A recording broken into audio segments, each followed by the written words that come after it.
My fiancé whispered, "I still love my ex." 2 weeks before our 180-guest wedding, I said, "Then go with him." Quietly canceled everything, sold the house, and requested a transfer out of state. She thought it was an ultimatum bluff, until she saw. Guys, I need to get this off my chest because I'm still processing what I did yesterday, and honestly, I feel like I'm living in an alternate reality. I'm 33M, regional sales manager for an industrial equipment company here in Dallas. Been with my fiancée Kennedy, 30F, interior designer, for 2.5 years, engaged for 18 months. Wedding is literally supposed to be this Saturday. Not next month, not next year. 8 days from now. Venue booked, 180 guests confirmed, catering finalized, honeymoon flights to Cabo already paid for. Thursday night, we're doing final wedding prep stuff. Going over the timeline with our wedding planner Riley, confirming details, feeling excited. Normal pre-wedding stress, but nothing crazy. Kennedy seemed a little quiet, but I figured she was just overwhelmed with all the last-minute details. Then around 11 p.m., after Riley left, Kennedy starts crying. Not happy tears, like ugly sobbing in our kitchen. I'm thinking maybe her mom said something bitchy about the centerpieces or whatever, so I ask what's wrong. She looks at me and says, "Blake texted me." Blake, her college boyfriend from 6 years ago, the one she dated for 3 years and thought she was going to marry, before he moved to Chicago for work, and they broke up. The one she's mentioned maybe 5 times total in our entire relationship because it was too painful to talk about. I'm like, okay, weird timing, but whatever. People reach out sometimes. Then she hits me with, he's divorced now. His marriage ended 6 months ago and he's moving back to Dallas. Still processing, still giving her the benefit of the doubt. Okay, and? Then she completely destroys my world. Mason, I can't marry you on Saturday. I'm still in love with him. Guys, 2 weeks before our wedding. After 18 months of engagement. After I put a $12,000 ring on her finger, and we've been living together for 2 years, and I bought this house with her dream kitchen that she spent 8 months designing. I just stared at her. Couldn't even speak for probably 2 full minutes. She's still crying, saying she's so sorry, and she didn't know these feelings were still there.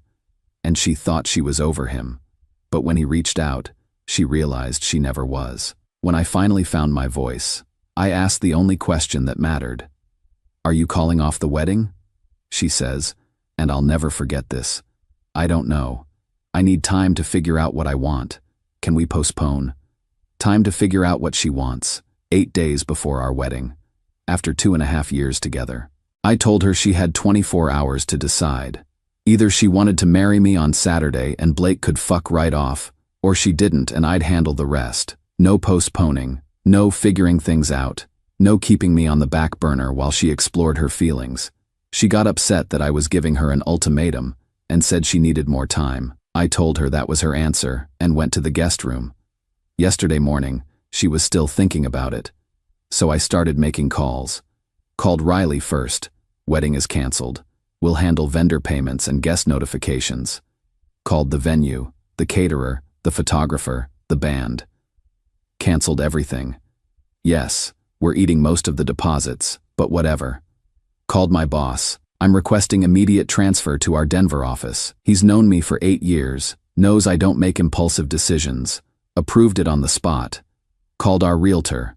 House goes on the market Monday. Called my parents. Explained the situation. They're driving down this weekend to help me pack. Kennedy came home around lunch to find me loading boxes into my truck. She completely lost it, screaming about how I'm overreacting and destroying everything and not giving her space to process. I told her I was giving her exactly what she asked for, time to figure out what she wants, just not with me as an option anymore. She kept saying she never said she didn't love me, and we could work through this, and I was throwing away 2.5 years over one moment of confusion. Here's the thing though, this wasn't confusion. This was clarity. She looked me in the eye and told me she's still in love with another man. 2 weeks before our wedding. That's not a moment of panic, that's the truth finally coming out. I'm not hanging around to be her backup plan while she decides between me and her great lost love. I'm not postponing our wedding so she can explore her feelings. And I'm sure as hell not starting a marriage with someone who needed her ex to come back to realize she might not want me. So yeah, I went nuclear. Wedding canceled, house listed, transfer approved, already have a flight to Denver on Tuesday to apartment hunt. Garrett, my buddy from work, said I'm handling this like a boss. And he's proud of me for not trying to fight for someone who clearly doesn't want to be fought for. The crazy part? I feel relief. Like obviously I'm hurt and angry and feeling like the last 18 months were a lie. But underneath all that, I feel like I dodged a massive bullet. If Blake hadn't reached out, would she have married me anyway and had this crisis 5 years from now with kids involved? Kennedy's been texting non-stop since yesterday, saying she made a terrible mistake and wants to talk through this like adults. But what's to talk about? She's in love with someone else. That's pretty definitive. I keep thinking about what my dad went through when my mom's dad left when I was 16. Just up and decided he needed to find himself after 20 years of marriage. Destroyed our family. I swore I'd never put up with that kind of wishy-washy bullshit, and I meant it. So Reddit, am I overreacting? Should I have given her more time to process? Or did I handle this exactly right? Part of me feels bad for nuking everything so quickly, but another part of me thinks that when someone tells you they're in love with someone else 2 weeks before your wedding, swift action is the only rational response. Update 1. Well, Reddit, it's been a week since I nuked my entire life, and I figured you guys deserved an update since so many of you followed my story. First off, I'm writing this from Denver. Got here Tuesday night, found a sick apartment in Lodo yesterday, signed the lease today. Mountain views, walking distance to work, completely different world from Dallas suburbia. My stuff gets here Monday. The house in Dallas, sold. 3 showings, 2 offers, accepted 1 yesterday. Apparently Kennedy's interior design work made it highly desirable, which is ironic as hell. Closing in 3 weeks. But let's talk about Kennedy, because that's where things got really interesting. Saturday would have been our wedding day. I spent it hiking in Rocky Mountain National Park, getting altitude sickness, and feeling more at peace than I have in months. Kennedy spent it blowing up my phone with increasingly desperate messages. Turns out, Blake's grand romantic gesture lasted exactly 72 hours. According to Garrett, who's been feeding me intel, Blake took Kennedy out Tuesday night, 2 days after our canceled wedding. Fancy dinner at Ficini, the works. Wednesday they spent the day together, Kennedy posting all over Instagram like she'd found her soulmate. Thursday morning, Blake ghosts her completely. Doesn't return calls, doesn't respond to texts. Kennedy drives to his hotel, because of course he was staying in a hotel, not actually moving back to Dallas, and the front desk tells her he checked out that morning. Come to find out, Blake wasn't actually divorced. He was separated, trying to reconcile with his wife, and apparently used Kennedy as some kind of test to see if he still had it. When he confirmed he could blow up an engagement with a few text messages, he went back to Chicago to work on his marriage. Kennedy found this out Friday when Blake's wife called her directly and told her to stop contacting my husband. Apparently Kennedy wasn't the first engaged woman Blake had pulled this shit with. So by Saturday, our would-be wedding day, Kennedy was completely alone. No Blake, no Mason, no wedding, and starting to realize that our mutual friends were mostly taking my side. The messages started Saturday night. Mason, I made the biggest mistake of my life. Blake was using me. I never stopped loving you. Please call me. We can fix this. The wedding can be rescheduled. I'm so sorry. I was scared of commitment and sabotaged the best thing in my life. Your parents won't even talk to me. Please tell them I'm not a bad person. And my personal favorite, you can't just throw away 2.5 years because I had one moment of weakness. 1 moment of weakness. That's what she's calling it. Here's what really gets me. She's not upset that she hurt me. She's upset that I actually followed through on my boundaries. She genuinely thought I'd stick around and fight for her while she figured things out. My mom called yesterday and said Kennedy showed up at their house crying, begging them to talk sense into me. Mom told her that I learned from watching my dad that you don't wait around for people who can't decide if they want you. The best part though, Kennedy's been asking our friends if I'm seriously moving to Denver or if this is just a dramatic gesture to get her attention. She cannot comprehend that I actually meant what I said. My new colleagues here are amazing, by the way. Already invited me to a company ski trip next month. The regional manager I'm working under said Dallas has been trying to get me to transfer for 2 years. So this worked out perfectly for everyone. I did have one moment of doubt though. Wednesday night, looking at all our photos on my phone before deleting them, I started wondering if I was too harsh, if maybe I should have given her a chance to explain. Then I remembered her exact words. I'm still in love with him. Not, I have confusing feelings, or, I need closure. She was in love with another man. 2 weeks before marrying me. And you know what? If Blake had been genuine, if he'd actually wanted to build a life with her, she would have chosen him. I'm not anyone's second choice, especially not someone who waited until 14 days before the wedding to figure out who she really wanted. Garrett sent me a photo yesterday. Kennedy at Target, looking like she hasn't slept in days, buying a pint of Ben & Jerry's and a bottle of wine. He said half our friend group feels bad for her. The other half thinks she got what she deserved. I don't wish her misery. I genuinely hope she learns from this and finds happiness eventually. But I'm not sticking around to be her therapy session while she processes her commitment issues. Denver is incredible, guys. The air is thin but clean, the mountains are unreal, and I haven't thought about wedding planning or interior design, or Blake's manipulative bullshit in 48 hours. Update 2. Hey Reddit, 6 weeks post-nuclear option, and I've got some updates that will definitely satisfy your justice boners. This story turned out to be stranger than I ever imagined. Everything I thought I knew was just the tip of the iceberg. Let me tell you the full version so you understand what really happened. First, let me paint the picture of my life now. I'm writing this from my deck in Lodo, looking at the mountains with a beer in hand after a day of snowshoeing. Got promoted to district sales manager last week with a 40% raise. Bought a used Jeep Wrangler for weekend adventures. Life is objectively better in every measurable way. Now for the Kennedy-Blake drama update, courtesy of my intel network back in Dallas, mainly Garrett and a few mutual friends who've been keeping me informed. So last update, Blake had ghosted Kennedy after 3 days. Well, the full story is even worse than I thought.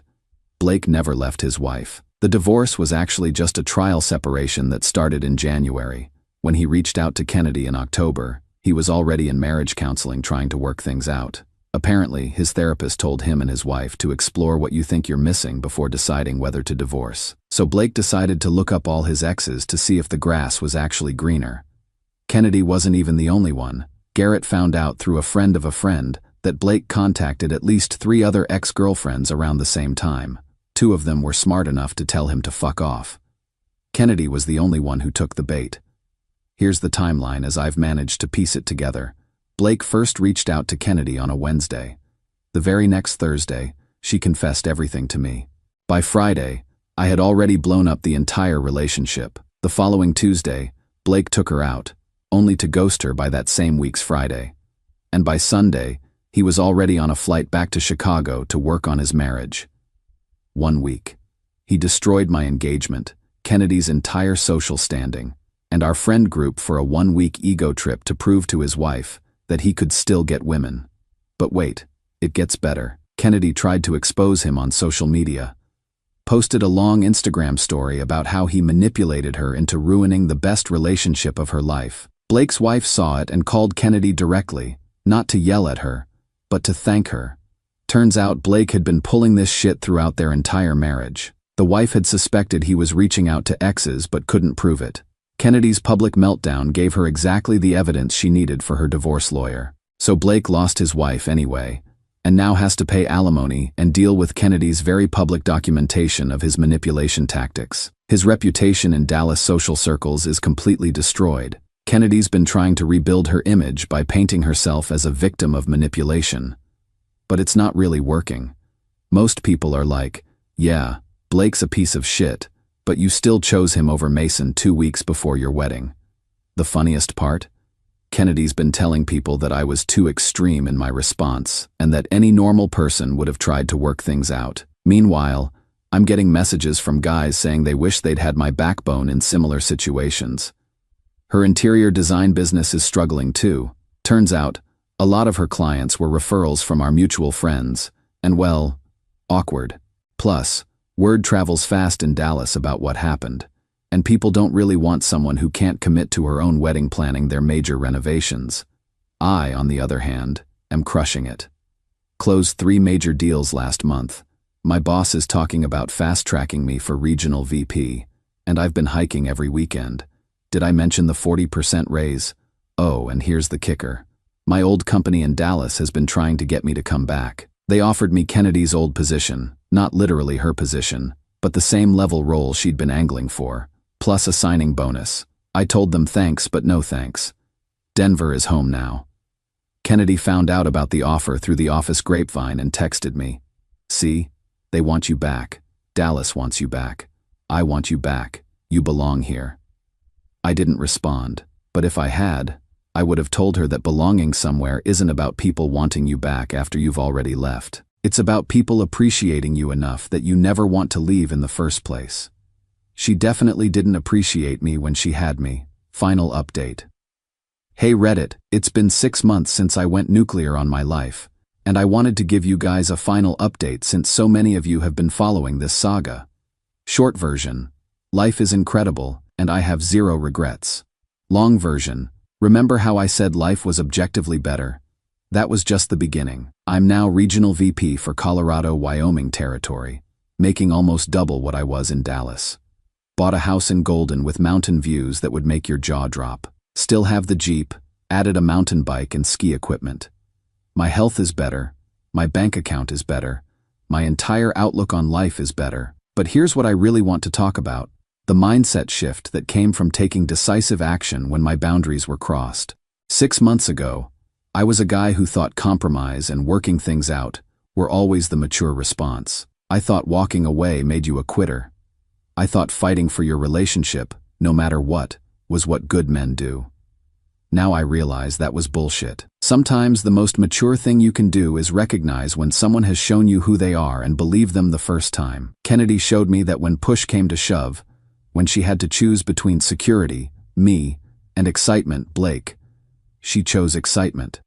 That's not love, that's convenience with a backup plan. Some updates on her situation, since people always ask.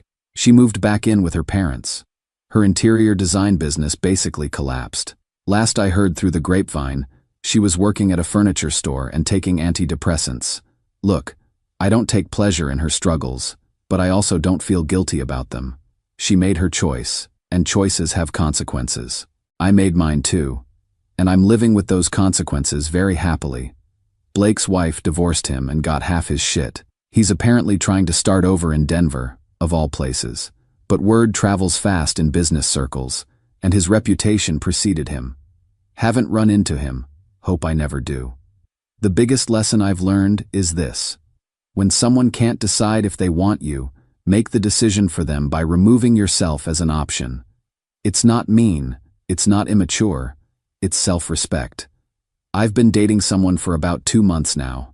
Nova, she's a veterinarian here in Golden. Met her at a trail cleanup volunteer event. She's nothing like Kennedy, direct, decisive, knows what she wants. When I told her my story, her response was, "Good for you. I'd have done the same thing." That's the difference between a woman who respects herself and one who doesn't. Nova would never put someone in Kennedy's position because she values her own word too much to break it. And she'd never accept being someone's backup plan because she values herself too much for that. We're not rushing anything, but it's nice to date someone who shows up consistently instead of keeping you guessing about their feelings. Career-wise, my old company in Dallas is still trying to poach me back. They've offered me a VP position, $100K signing bonus, the works. I keep telling them no, and they keep increasing the offer. It's flattering but pointless. I'm never moving back to Texas. Colorado is home now. I've got friends who invite me skiing, hiking buddies who push me to try new trails, colleagues who respect my work, and a life that I built from scratch based on my values instead of someone else's indecision. My parents visited last month and said they're proud of how I handled everything, my dad especially. He said he wished he'd had my backbone when he was dealing with his own commitment-phobic situation. The house in Dallas finally sold. Took forever because Kennedy's emotional attachment made showings weird, and I used my equity to buy my place here outright. No mortgage, no debt, complete financial freedom at 33. Sometimes people ask if I miss Kennedy or if I ever wonder what if. Honestly, no. You can't miss someone who was never really there. The Kennedy I thought I loved was the version of her that existed when she felt safe and secure with me as her backup plan. The real Kennedy was the one who could look me in the eye 2 weeks before our wedding and tell me she loved someone else. I don't wonder what if, because I know exactly what would have happened. We would have postponed the wedding. She would have strung me along while figuring things out. And eventually, I would have ended up right here anyway, just with more wasted time and less self-respect. The best part about going nuclear isn't the dramatic satisfaction, though that was nice. It's the knowledge that when someone crosses your boundaries, you have the backbone to enforce them immediately. It changes how you move through the world. People treat you differently when they know you won't accept disrespect. They value you more when they know you're not desperate to keep them around. They respect your yes when they know your no actually means no. So to anyone dealing with a partner who can't decide if they want you, stop trying to convince them. Stop providing evidence of your worth. Stop negotiating for basic respect. Just make the decision for them by choosing yourself instead. It's the most empowering thing you can do, and I promise you'll thank yourself later. Thanks to everyone who followed this journey and offered support along the way. Reddit helped me process some really difficult emotions and stay focused on what actually mattered. My self-respect. Now, if you'll excuse me, I have a trail run planned and a life to continue building.